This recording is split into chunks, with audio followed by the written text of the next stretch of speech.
naturally treat cold, cough and fever with these 3 powerful ingredients.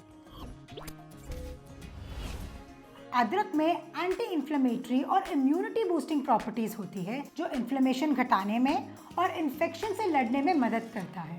Fresh अदरक को chop करके उसको उबलते हुए पानी में डालिए to create a soothing and healing T.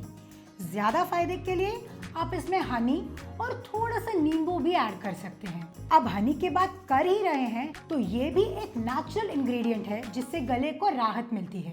Honey में एंटीमाइक्रोबियल प्रॉपर्टीज होती है जो इन्फेक्शन से लड़ सकता है और गले को सूद कर सकता है। इससे खांसी भी नेचुरली कम हो जाती है। फाइनली विटामिन सी, जिसके कई हेल्थ बेनिफिट्स में से एक है अपर रेस्पिरेटरी ट्रैक्ट इन्फेक्शंस में रिलीफ पहुंचाना।